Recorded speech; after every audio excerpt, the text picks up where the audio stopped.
Ang pelikula ay nagbubukas sa Iran kasama ang isang 9 gulang na batang lalaki, si Ali, na nakikita sa isang tindahan ng sapatero upang ayusin ang isang pares ng pink na sapatos na pag-aari ng kanyang kapatid na babae na si Zara. Ang punit na sapatos ay nagpapahiwatig kung gaano sila nahihirapan sa pananalapi. Nabatid na ang kanilang ama ang nag-iisang breadwinner ng kanilang pamilya na nagtatrabaho sa isang mosque. Matapos ayusin ang sapatos ng kanyang kapatid, pumunta si Ali sa isang grocery store para bumili ng gulay. Inilalagay niya ang kanyang mga gamit sa harap ng tindahan, kasama ang sapatos ng kanyang kapatid, bago magpatuloy sa pagpili ng ilang patatas. Pagkatapos ay hiniling ng bata sa tindero na muling uutangin ang halaga ng patatas gaya ng dati. Ngunit sa pagkakataong ito, tumanggi ang tindero, iginiit na malaki na ang utang ng pamilya ni Ali sa kanya. Bilang resulta, hiniling niya kay Ali na sabihin sa kanyang ina na maaari siyang umutang muli sa hinaharap kung mababayaran nila ng kalahati ang kanilang utang. Sa gitna ng kanilang pag-uusap, may lumitaw na matandang mangangalakal na pinupulot ang lahat ng basura sa harap ng tindahan. Hindi niya namalayan na nakuha niya ang isang plastic bag na naglalaman ng sapatos ni Zara, sa pag-aakalang ito ay basura din. Di nagtagal pagkatapos, habang naghahanda si Ali na umalis, hindi niya mahanap ang sapatos ng kanyang kapatid na babae. Dahil dito, naisip niya na ang sapatos ay maaaring nahulog sa pagitan ng mga kahoy, galit na galit siyang sumiksik sa mga puwang. Sa panahon ng proseso, hindi niya sinasadyang bumagsak ang mga kahoy at mahulog ang lahat ng mga gulay. Labis na nagalit ang tindero, na pagkatapos ay itinaboy ang bata nang hindi naririnig ang kanyang paliwanag, umuwi si Ali na iniisip kung anong dahilan ang dapat niyang sabihin sa kanyang mga magulang. Sila ay napakahirap na hindi nila kayang bumili ng mga bagong sapatos, kaya patuloy nila itong tinatahi. Ngunit ngayong nawala na ang nag-iisang pares ng sapatos, natatakot siyang sabihin ito sa kanyang mga magulang. Pagdating sa bahay, nakita ni Ali ang landlord na nakikipagtalo sa kanyang ina, dahil 5 buwan na silang hindi nakakabayad ng upa. Dahil dito, lalo pang natakot ang bata na sabihin sa kanyang ina ang tungkol sa nangyari kanina. Nang makita ni Zara ang kanyang kapatid, agad niyang tinanong ito kung naayos na ba ang kanyang sapatos. Sa simula ay sinubukan ni Ali na iwasan ang paksa, na nagtuturo sa kanya na balatan ang mga patatas. Ngunit nang siya ay patuloy na nagtatanong, ibinahagi ni Ali ang buong pangyayari, na ipinagtapat na ang kanyang sapatos ay nawala. Sa takot sa kahihinatnan, umiyak si Ali at nagmakaawa sa kanyang kapatid na babae na huwag sabihin sa kanilang ina ang tungkol dito. Ang paghahayag na ito ay naging dahilan ng pagluha ng batang babae, iniisip kung ano ang isusuot niya sa paaralan sa susunod na araw. Tiniyak sa kanya ni Ali na ibabalik niya ang sapatos at lalabas upang hanapin ito. Nagmadali siyang bumalik sa tindahan at nagsimulang maghanap sa mga kahoy. Gayunpaman, muli siyang nahuli ng tindero, na nag-udyok sa kanya na umuwi ng walang dala. Kinagabihan ay tila galit na galit ang ama ni Ali dahil sa iba't ibang nangyari noong araw na iyon. Nagalit siya sa may-ari dahil sa pagsigaw niya sa kanyang asawa na may sakit. Pagkatapos ay inilabas niya ang kanyang galit kay Ali dahil sa hindi niya pagtulong sa kanyang may sakit na ina. Walang magawa ang bata kundi ang umiyak, dahil hindi niya maipahayag kung ano ang ginagawa niya sa buong araw. Pagkatapos, umupo si Zara sa tabi ni Ali para gawin ang kanyang takdang aralin. Habang nagkukunwari na ginagawa ang kanyang mga takdang aralin, palihim niyang ibinigay ang isang tala, nagtatanong kung natagpuan na niya ang kanyang sapatos. Sumagot si Ali gamit ang parehong papel na hindi pa niya ito nakikita. Tinanong niya kung ano ang isusuot niya sa paaralan sa susunod na araw, kung saan hiniling niya sa kanya na magsuot ng tsinelas. Sinabihan siya ni Zara na hanapin ito, na tumanggi na magsuot ng tsinelas at nagbanta na sasabihin sa kanilang ama. Ngunit pinaalalahanan siya ni Ali na magdudulot lang ito ng malaking gulo. Dahil wala nang ibang mapagpipilian, ang magkapatid sa huli ay gumawa ng pamamaraan para ibahagi ang Converse sneakers ni Ali. Buti na lang ay magkaiba sila ng oras ng pasok, isusuot ito ni Zara sa paaralan sa umaga at ibabalik ito kay Ali sa tanghali para makapasok siya sa kanyang mga klase sa hapon. Kinaumagahan, isinuot ni Zara ang madumi na sapatos ng kanyang kapatid sa paaralan kahit na maluwag ito sa kanya. Sa paaralan, tinitingnan niya ang mga sapatos ng lahat ng iba pang mga mag-aaral at sinusubukang itago ang suot niya. Nang maglaon, sa oras ng sports class, inutusan ng kanilang guro ang lahat na tumakbo at tumalon. Sa prosesong ito, ang isa sa mga mag-aaral ay nadulas dahil sa kanilang mga sapatos, kaya hiniling ng guro sa lahat na magsuot ng sapatos tulad ng kay Zara mula ngayon. Dahil dito ay gumaan ang pakiramdam ni Zara sa suot niyang sapatos at tumigil sa pagtatago nito. Nang matapos ang klase nagmadaling pumunta si Zara sa tagpuan kung saan naghihintay ang kanyang kapatid na nakatsinelas lang. Nagmamadali, nagpalitan sila ng kanilang mga sapatos, pagkatapos ay tumakbo si Ali upang umabot sa tamang oras. Ngunit dahil sa paghihintay sa kanya, lagi itong late sa klase kahit gaano pa siya kabilis tumakbo. Napansin ng prinsipal na nagmamadali siyang pumasok sa klase, ngunit pinili niyang huwag kumilos sa pagkakataong ito. Pagkatapos ng klase, umuwi si Ali at tinanong ang kanyang kapatid na babae kung ipinaalam niya sa kanilang ina ang tungkol sa sapatos. Sumagot siya na wala pa at tinitiyak niyang hindi niya sasabihin kahit kanino. Gayunpaman, inamin niya na nahihiya siyang magsuot ng maruming sapatos. Dahil dito, magkasamang umupo ang magkapatid at nagsimulang maglaba ng sapatos. Sa gitna nito, hiniling sa kanya ni Ali na dumating ng mas maaga sa tagpuan kinabukasan para makarating siya sa paaralan sa tamang oras. Kinaumagahan, sinuot ni Zara ang malinis na sapatos sa paaralan.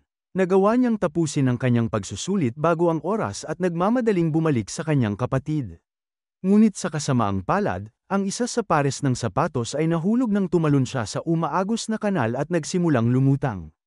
Natarante siya at hinabol ang sapatos hanggang sa maipit ito sa ilalim ng kanal na bato. Nang hindi ito makuha, nagsimula siyang humikbi, lumuhad sa tabi ng isang puno.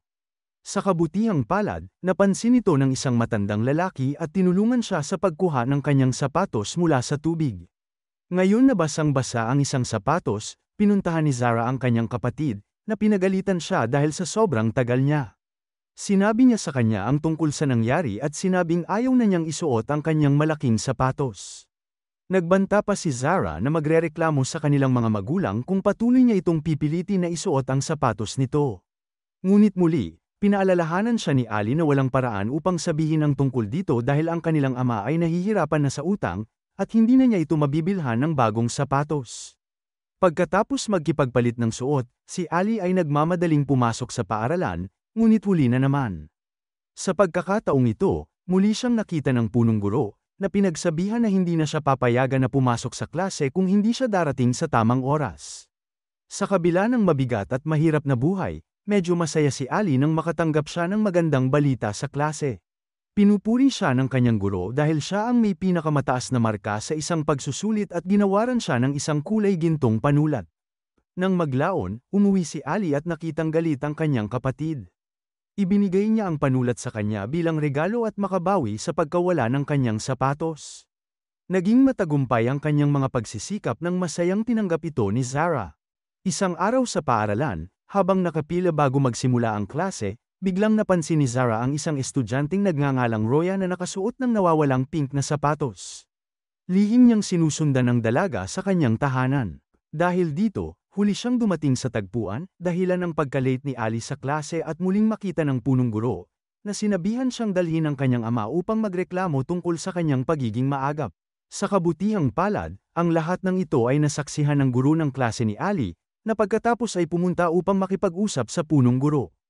Nagawa ng guro na hikayatin siya na bigyan ang bata ng isa pang pagkakataon, na binanggit na siya ang nangunguna sa kanyang klase.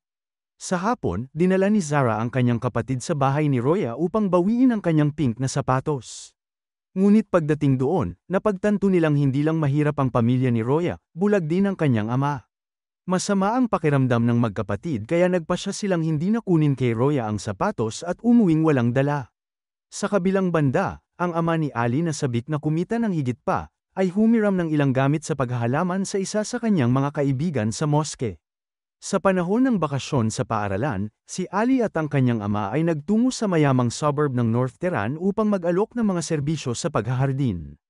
Nakasakay sa isang lumang bisikleta, ang dalawa ay naghanap ng mga customer, nagtatanong kung kailangan ng mga may-ari ng ilang serbisyo sa paghahardin.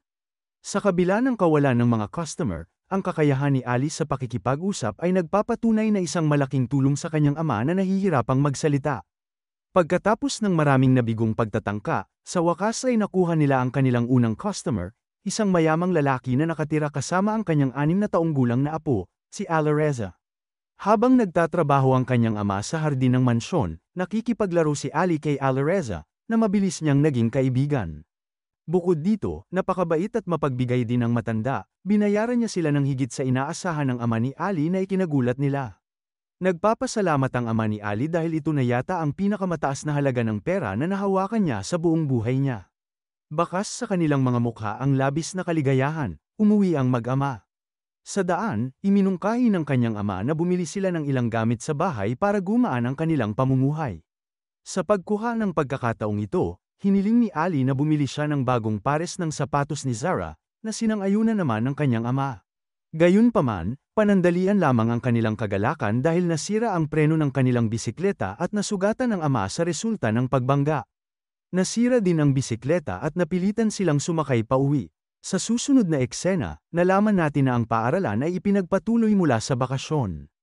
Habang nagtitipon para sa isang pagpupulong sa paaralan, isang guro ang nag-anunsyo na malapit nang magsagawa ng 4 na kilometrong foot race competition, na kinabibilangan ng maraming paaralan sa lalawigan.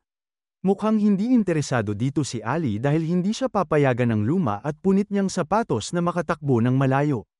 Gayunpaman, agad siyang nagbago ng isip nang makita niya ang listahan ng mga premyo, ang ikatlong premyo ay isang pares ng sapatos. Nakikita ito ni Ali bilang kanyang pagkakataon na mabigyan ng bagong pares ng sapatos si Zara, kaya pumunta siya sa guro ng palaro upang irehistro ang kanyang pangalan para sa karera. Kasunod nito, sinubukan siya ng guro at laking gulat niya, ang bata ay naging isang mahusay na runner dahil bahagi ito ng kanyang pang-araw-araw na ginagawa. Dahil sa pagkamangha, pinili siya ng guro bilang isa sa mga kandidato para kumatawan sa kanilang paaralan.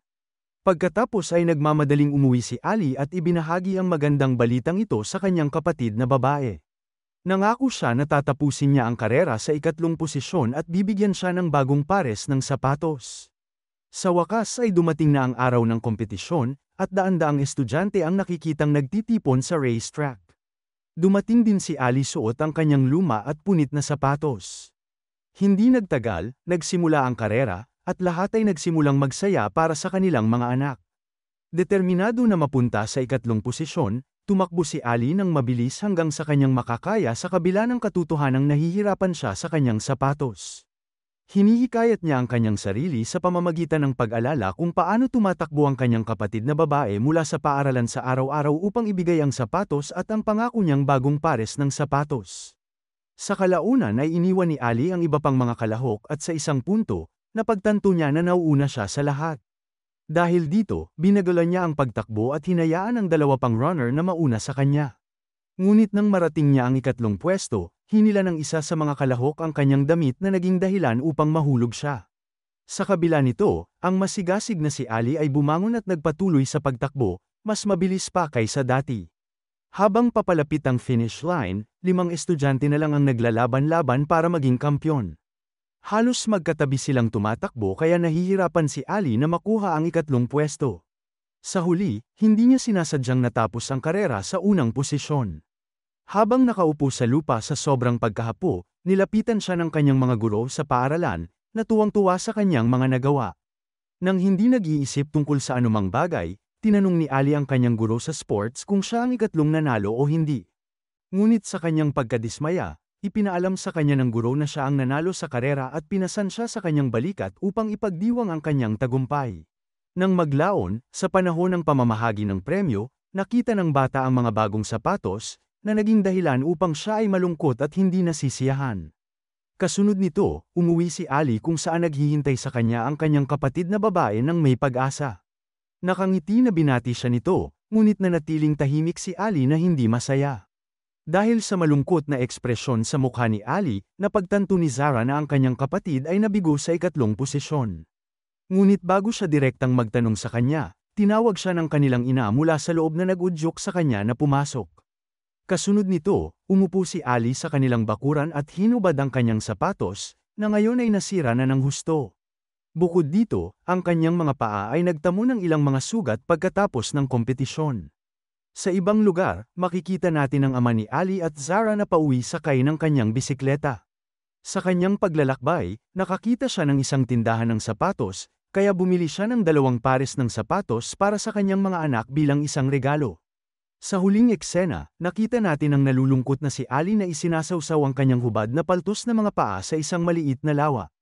Ang mga isda ay nakapalibot sa kanyang mga paa, na parang sinusubukan nilang ibigay sa kanya ang pagmamahal at pangangalaga na nararapat sa kanya. Dito na nagtatapos ang kwento, sana ay nagustuhan mo ito. Kung hindi ka pa nakasubscribe ay mag-subscribe ka na upang matulungan mo ang channel na ito. Mag-comment ka na rin tungkol sa kwento. Salamat!